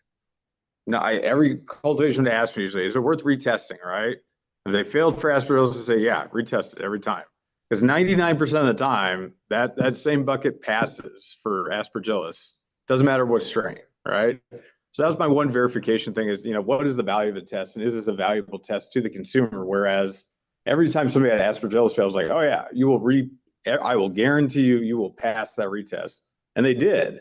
And I don't know if it dried out a little bit more in the bucket, had a couple more days, or it is sort of a hit or miss test. Like it's very rarely found. And when it is, you're not going to find it again. And that's what I found every time. So that's just maybe my one point of concern with what is the value of this test? And I understand that man's concerns, but every time I did have a client find aspergillus and say, go get it retested, and they never failed again for it. Because that would be highly concerning, I guess. But my one point is, what are we really getting out of this other than you caught it once, but you almost never will catch it again. So I was wondering if there's any change in that statistic on retests that fail again with aspergillus, because you almost never did. So that was my one concern with why are we testing for it when if you test twice and you never find it, it's kind of you got an unlucky test, I think the bigger concern is that it's passing the second time. Well, if it passed the second time, yeah, throw that away. But yeah, I never saw it fail twice. I'm saying the concern is that we know it's in there and then now it's not being picked up.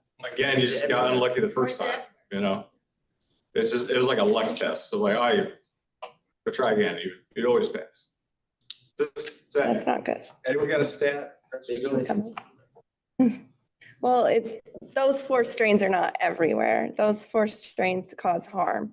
The type that's on your pillow is very different from the 4 strains that we test for, just to clarify. Anybody want to throw one out? If you retest aspergillus, does it fail frequently the second time? 99% of the time it passes. It'll pass every time. Yeah. So it's like you got unlucky that first time, you didn't dodge the bullet. Just go dance. It's a gamble. not remediated, just retest. Not remediated, you will pass. For public comment at the podium. Anyone else want to back that up? that's not really a fair argument to protect the public to say because it's hit and miss, we shouldn't test for it at all. We have to do our due diligence. And perhaps the answer is a third tiebreaker test to decide fail or pass. Those all cost money. It's one of the Until you fail. the aspergillus test is one of the most expensive tests that we pay for. It's about $100 out of the $400 or $500 bill that we had to put into each lot. Now, if you were Your name? sorry, Steve Productions. if you were to ask our experts, without talking to all of them, I can almost guarantee you every lab in this state is going to say, no, aspergillus testing is completely redundant. There's no point of it. It's ubiquitous. It's everywhere. Again, those four aren't just found on cannabis. They're again, ubiquitous. The only argument that a lab would have to keep aspergillus testing, the only argument that I've heard that makes even a little bit of sense is because they had to buy $1 million machines to test for it and hadn't paid them off yet. That's the biggest hold up right now. So just want to say that no lab supports aspergillus testing that I've spoken to in multiple states. I think we look at what's potentially going to cause the greatest harm. That's why we look at the four. And when you look at the conditions in a cultivation facility, they are the perfect condition for any microbial to grow. Warm, moisture, nutrients in the water. You just gave it just a playground to grow. And that's why we look at that. As far as, testing that other states do, there are many more contaminants we could be testing for. Other states have much bigger pesticide lists, much bigger metals lists, much bigger solvent lists. And we're trying to at least balance that with, the most bang for your buck. What are the ones that are going to be most effective, most to protect the public the most? So we have to have that balance. I mean, we still have to look for some of these things. Are there any other public comments on NCCR 11.010? 11.045 through 11.060? Hello. Tina Skellinger, SCHELLINGER.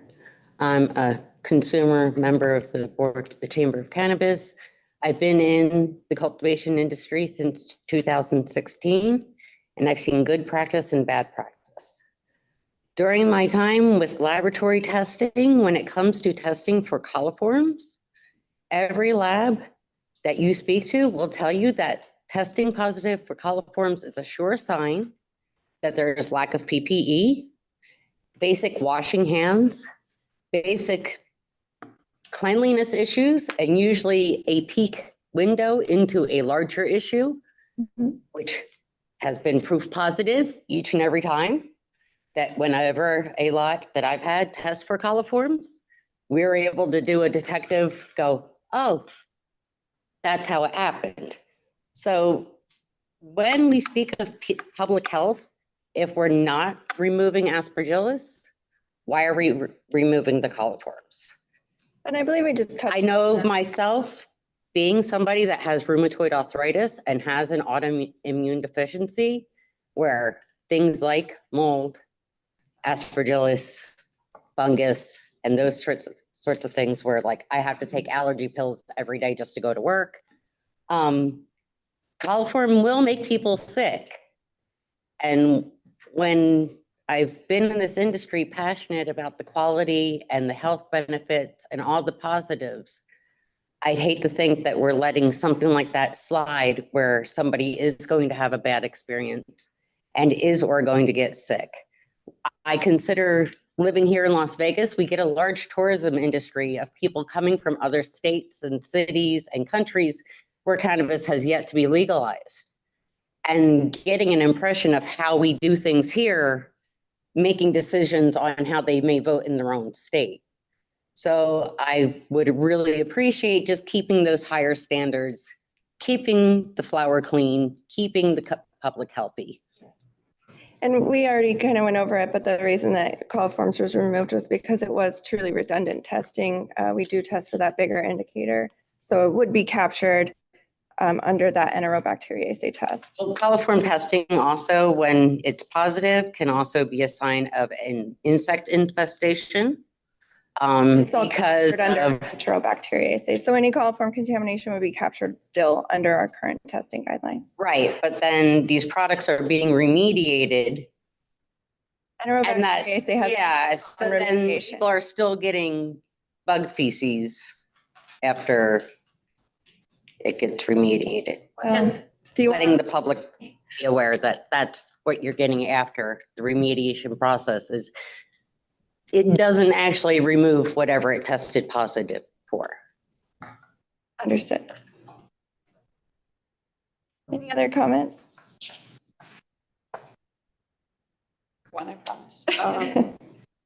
Abby Kaufman, for the record, with the Chamber of Cannabis. And I just wanted to ask the intention, I saw this in the small business impact statement, and one of our members in the lab space did raise this, but the intention behind the increase from sample size from 10 to 20, and I apologize if I missed like discussion of, I don't know if that has been brought up yet. Okay. But yeah, I think that there were questions about that and like the potential logistical concerns, and then down in like, I know we're not there yet, but for 11.070, if it's a larger size, then they have to also now keep it regardless of if it passes or fails. They're not like the level of security, the logistics, all of it. So just kind of wanted to understand the reasoning for that increase. Well, the 20 grams stemmed out of, for one, getting a more representative sample, but also because it is specifically in the ASTM sampling document that we were proposing to add to the regulations. It does state a 20-gram sample size. Okay. So we're just trying to standardize practices across all the labs so that everybody's doing it the same way to reduce, differences in results and be more accurate. Okay. Thank you for clarifying like where that came from. It was mostly that. And then I guess that'll be a larger discussion of kind of the potential security concerns and logistics and the timeline. So thank you for clarifying. Any other public comment in Las Vegas regarding 11.045 through 11.060?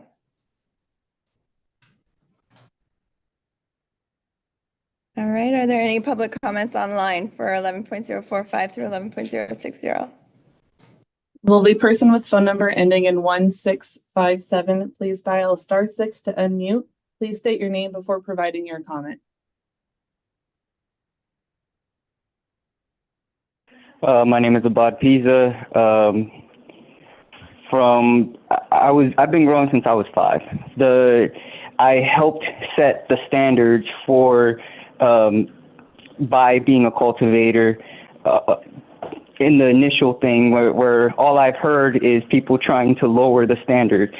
Going back to what the young lady was saying before me, or I think maybe 2 people before me, we need to keep that standard high. This isn't about what you guys keep talking about, prices in the quote unquote black market, which I would call the traditional market. This goes again to the quality of the cannabis. People like myself don't want to play with you guys like that, honestly. We don't want to be a part of your cultivations because we've seen that this is nothing but greed. And that is not the reason why any of us started what we started and trying to do this and get this across, from it being illegal, from all of this stuff, to get it recognized medically. Like, we set that standard high for a reason because we knew we could do it. And ever since we did it, all we've heard is a bunch of greedy crybabies crying about how they wish the standard was lower so that they could sell more. I just wish things would change. Thank you. Yeah, that's all I gotta say. Thank you, sir. Any other public comment online? Oh, yes. Will the person with phone number ending in 2119 please dial *6 to unmute? Please state your name before providing your comment.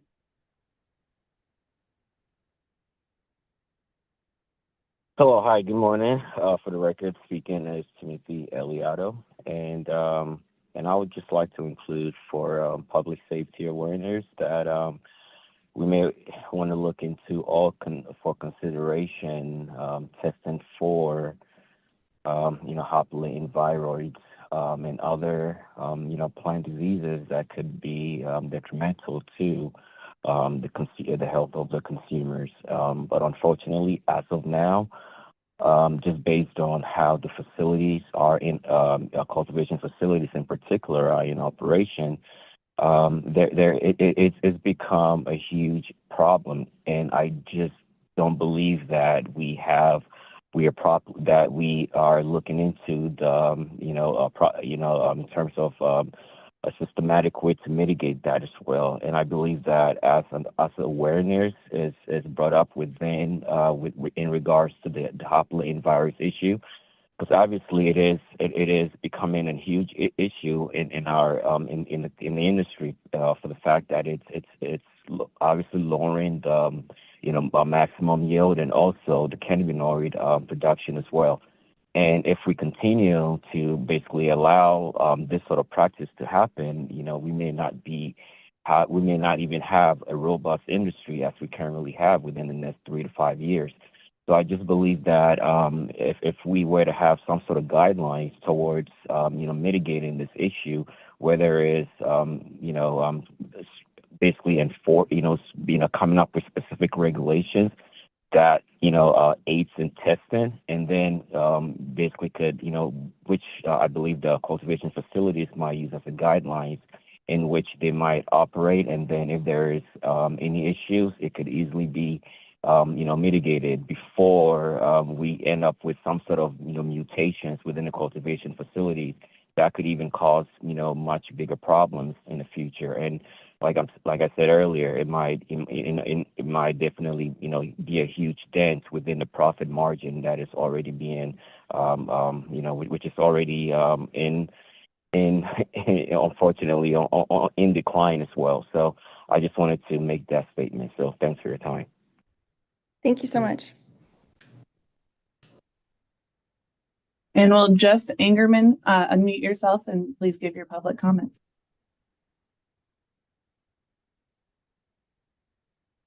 Yeah, thank you. Can you hear me okay? Yes. Great. Okay, thank you very much. My name is Jeff Angerman. I'm the founding partner, scientific and laboratory director of 374 Labs in Sparks, Nevada. First, I want to thank the CCB for holding this workshop and for allowing me to make public comments on the proposed changes to NCCR 11. I want to start by saying that I concur with the comments and concerns voiced by Adam Fulton, Alicia Ashcraft, and Abby Kaufman.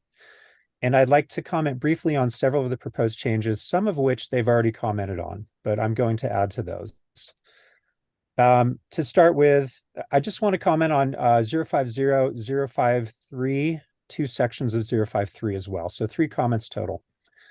So in 050 sub 3, along with 070 sub 4, the requirement for collection of an increased amount of usable cannabis from 10 to 20 grams, combined with the requirement for retention of all samples for 30 days, presents a burden to both cultivators and labs that does not have any demonstrated or apparent public health benefit. These measures would instead increase product diversion risk, waste of product, and the amount of time and effort required of cultivators and labs to track and store the additional product. We therefore recommend that the original provisions relating to usable cannabis nominal sample size and retention of failed samples only be left in place.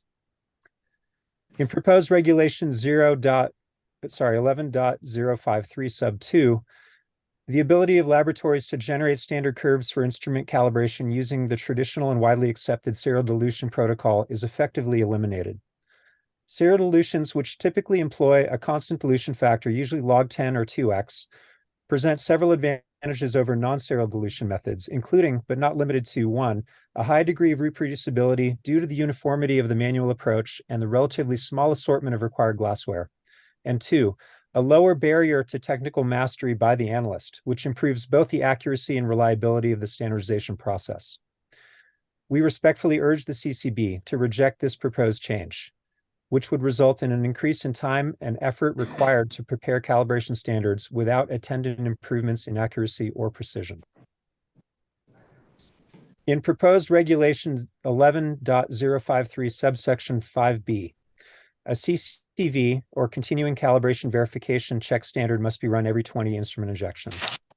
And I know that there's been some movement on this particular topic in light of the new ASTM standard that was released, but I'm going to stick with my original comment anyway.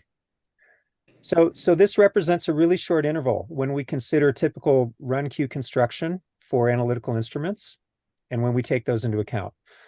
For instance, a typical queue start is 12 injections before we can even inject the first sample. We have a blank, a QC check standard, another blank, a 6-point calibration curve, another blank, another QC check standard, and another blank.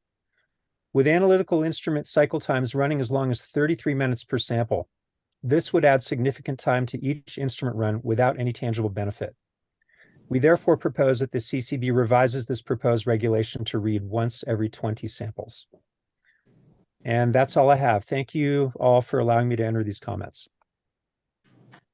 Thank you, Jeff.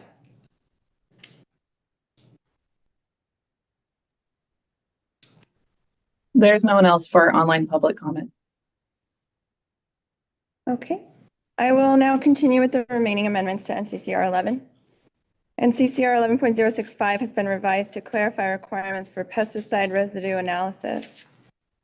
NCCR 11.070 specifies aseptic sampling requirements for the laboratory, which is standard practice, and updates testing result reporting mechanisms.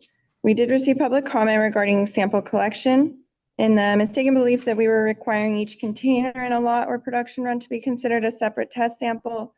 We're evaluating clarifying language to reflect our intent that collecting from every container from each lot or production run represents one test sample, not separate test samples.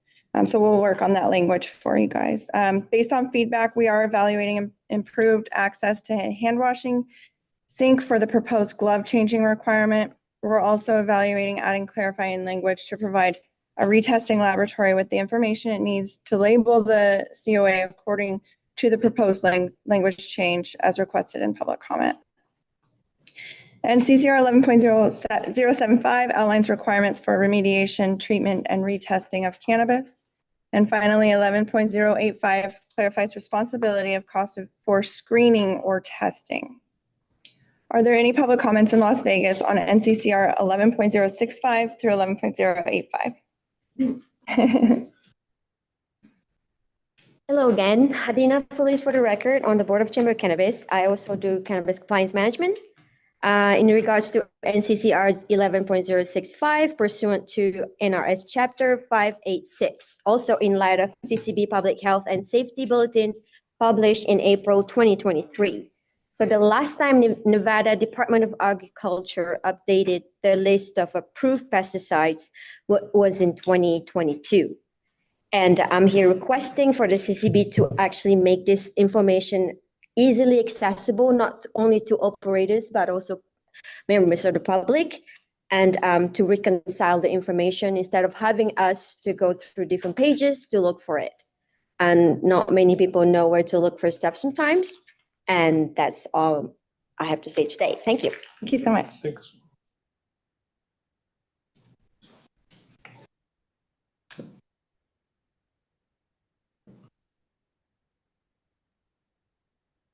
Glenn Miller again.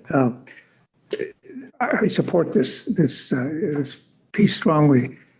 Pesticides are not created; pesticides are degraded, so that there is at least the pesticide is going to. There's some rare exceptions to that, but most of the time, pesticides are going to be degraded. I think the issue of the COA is particularly important for the cannabinoids. As all of you probably are well aware of, the cannabinoids. We haven't done a lot with THC, but we did a lot. I did a whole year study of CBDA and CBD, and they go away if stored improperly, if they're cold. But that's it. So this is I think this is an important issue. That don't expect the COA to last.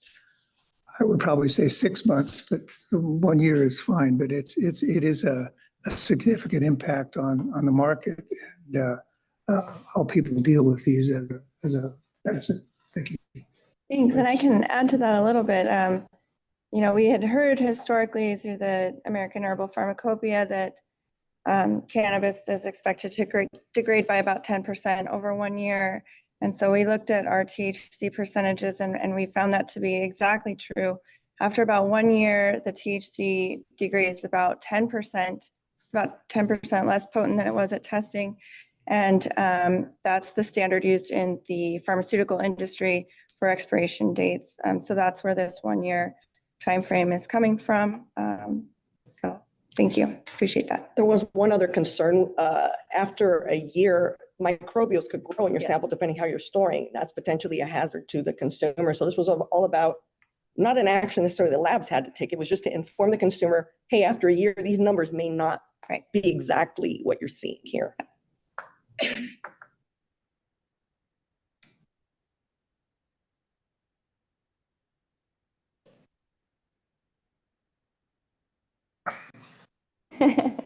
Last time.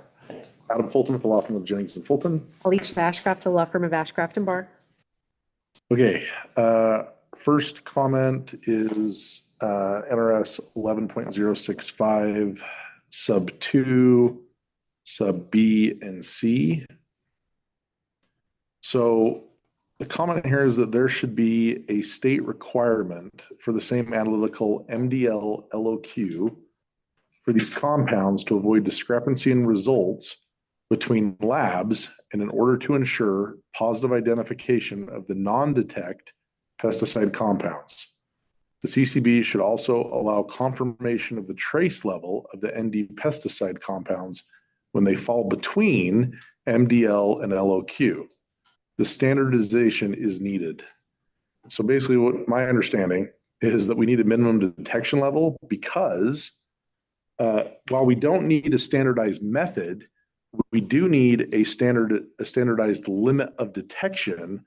Otherwise, one lab could pass a product and another lab could fail a product and they both would be correct. Totally understand. And so we do need a minimum detection level. All right. The next comment is 11.070 sub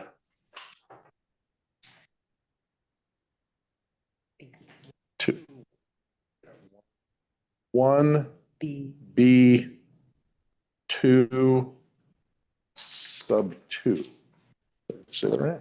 Roman numeral 2. Yeah, Roman numeral 2. All right.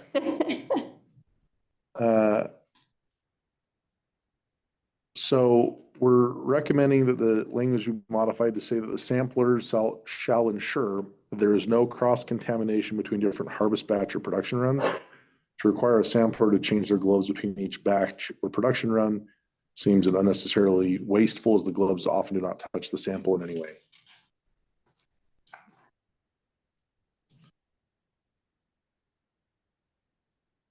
Next comment is 11.070 sub 4. Right. Sub 4.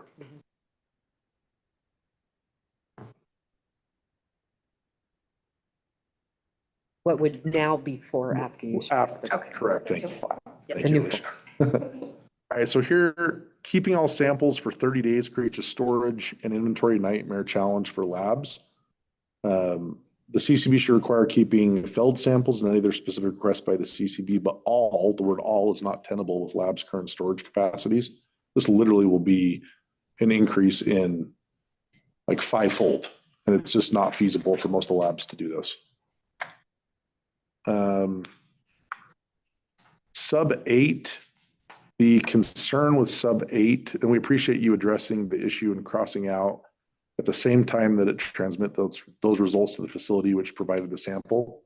So we appreciate you crossing that out. The issue still is there though, which is the labs are still required, as they should, to give the COA to the CCB, right? But then under sub 9, the new 9A, the test results and the certificate of analysis then must be uploaded to the C-to-cell system. So effectively, we're still forcing the laboratories to give the COAs to the cultivators without payment. And while we've talked about in the past issues with having government forced payment and the slippery slope and issues that can provide, right? There's different thoughts on that.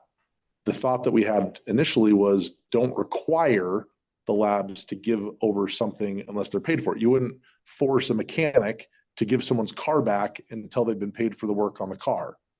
And while we're not sure what the solution is here because we recognize that the C-to-cell tracking system, like we have to do that pursuant to the it's an issue. Yeah. We're still forcing the labs to provide COAs without being paid. And so that's just an issue that we want to address and talk about and see if there's some way to figure out how to work through that. We would actually like some feedback on that too, like practically how that would work on you guys' end, on the laboratory's end. If putting the data in there automatically generates the COA, or is there a way to do it without generating the COA? Things like that. But all the steps to it we may not be fully familiar with them, but we welcome a dialogue as to how that can work or should work or does work. Yeah. We support that, Yes. we don't think that, we'd like the results first because if they're detecting an illegal pesticide or something, we need to know and get out there and stop it immediately. But if you don't want to share the results with the client because they haven't paid you, that's business practice we shouldn't be interfering with. So I totally understand that. We agree with that. So it's just something that we can have further conversation on in the coming days. Let's see.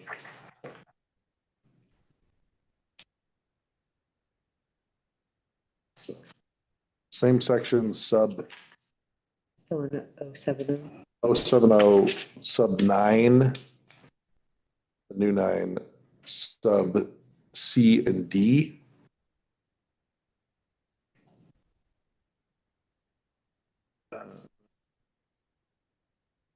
We recommend removal of the new language. Specifically in D, the last sentence, the original laboratory results and certificate of analysis must be reserved by the testing laboratory for review by the Board of Agents upon request.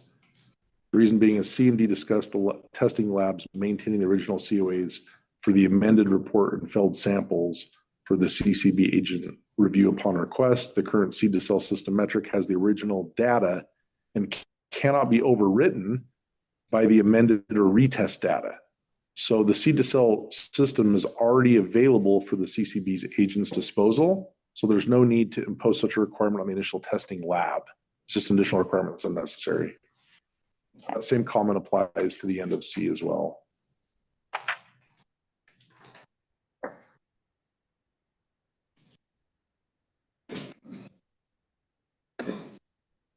Next section is 11.075. Sub 4.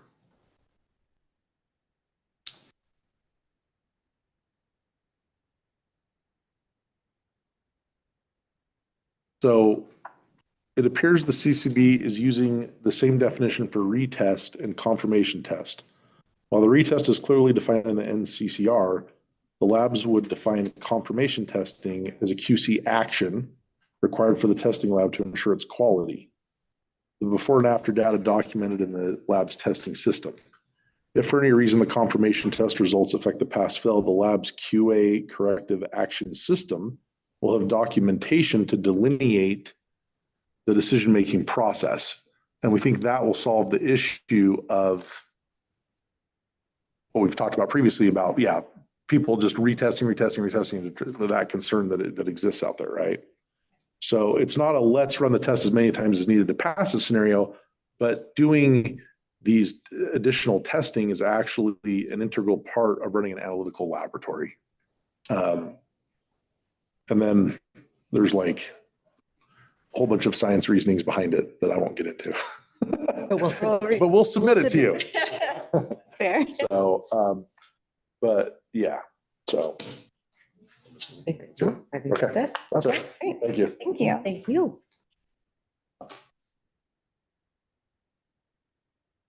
Anyone else for public comment in Las Vegas regarding 11065 through 11085 specifically? Will Adler here again. I was just going to say on the payment system and the 11.085 specifically, I do think that is a mandatory piece of the whole program where you have to have that linkage between license holders, right? We're all under a good faith system until we're not, right? Metric has a record of transfers and knows who's communicating with whom, but on the lab side, I know this has gone long overdue. I made comments to this years ago, but the lack of assurance of payment, it goes for the whole program, right? And I do think that this is a great recognition of that, and this is very needed for the labs because labs have themselves on a particularly shaky limb because if they give a bad test, there's a lot of other labs out there, right? And that client can go to the next one down the road, start setting up a lab testing program with them, and then ultimately just not pay the bill, right? So I do like this in there, but I think some record of non-payment or some recording that payment is due within 30 days. 30 days might be a little tight for actual, business practices. It might be 60 days, might be 90 days, but I do think that should exist throughout the whole network of cannabis sales in Nevada. So cultivator to production, cultivator and dispensary especially matters as well. But yeah, I like the recognition of that here, and thank you for putting that forward. You will. Any other public comment in Las Vegas? All right, is there any public comment online for 11.065 through 11.085? If you wish to provide public comment, please click the raise hand icon at the bottom of your screen if joining by Zoom. If joining by phone, dial *9 to raise your hand.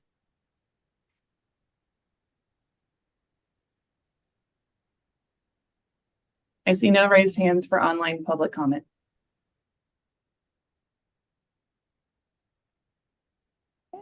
Back over to Deputy Director Michael Miles. Interesting. All right, so on to agenda item number 3, public comment. Please limit your comments to no more than 3 minutes. Start off here in Las Vegas.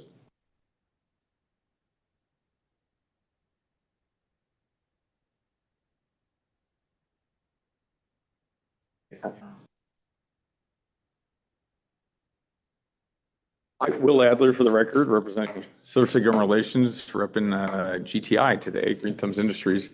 I appreciate the dialogue at the beginning of the unagendized dialogue, I guess, at the beginning of the meeting. But there is a continual ask and demand to have this topic brought forward and have a real hearing where the whole industry knows that is the topic at hand, right? That we could be talking about what the 5-pound lot is and what it isn't.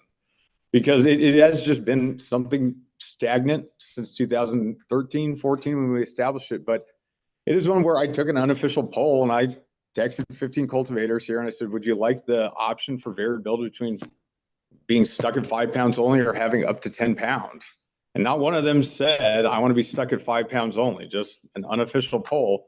Another thing to say is I do think the industry is going through some tough times. I mean, there's some real tough times out there. We're seeing consolidation abound, right? And it is not just labs, and I feel for the labs more than you guys know, probably. But I know 5 cultivations are for sale today, now, and they're the little guys too. I know the guys that aren't here, and they're the big cultivators. Flower One didn't make it, right? And it never would have under the current test program that is here in Nevada. You can not have a bulk production facility here in Nevada. There's not a business model that is flexible for those guys today. And that never would have worked under a 5-pound testing limit. So you are saying we need the protectionism and the variability and the traditional continuation of lab testing here in Nevada. And I agree. And I do think we need to protect labs a lot more too. So I'm glad we're doing that. But I do think there is more than one business model for cultivator too. And there's not just the big guys and not just the vertically integrated guys, but big guys that weren't vertically integrated. They got their, industry handed to them here. In Nevada, right? And that is something we should take into account when it comes to the holistic approach of Nevada when it comes to cannabis. And it might be federally legal before we know. We did get an AP story about decriminalization coming this year, right? So I do think we do need to look at, is Nevada really flexible enough for all the different cannabis business models that are out there? And I'm not saying go to 50. I'm not saying do what Washington did either. We don't have outdoor grows, but having the conversation, having it public would benefit the industry. So thank you very much. Thank you for the discussion today. Thanks, Dave. Anyone else here in Las Vegas?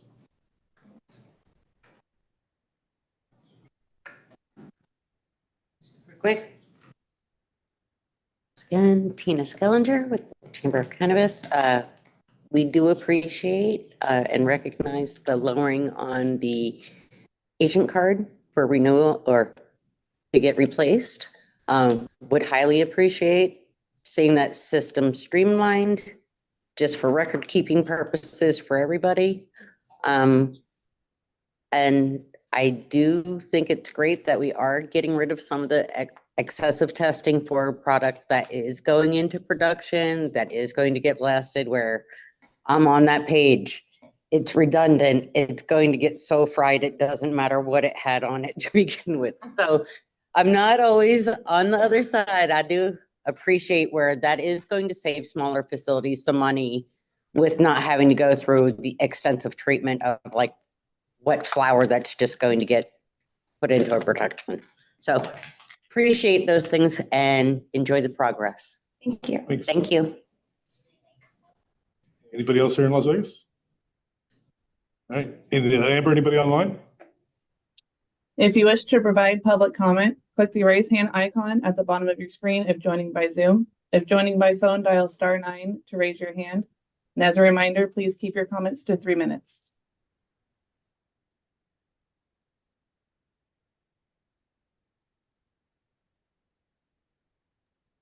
I see no raised hands for public comment online. Okay, and then move on to agenda number 4, adjournment. But again, thank you so much for coming and participating. Really appreciate it. We're going to have another workshop on the 14th for disciplinary regs, Reg 4. And we are working on streamlining that agent card process. We really are. It's just taking a while. Say, since ILAC days, now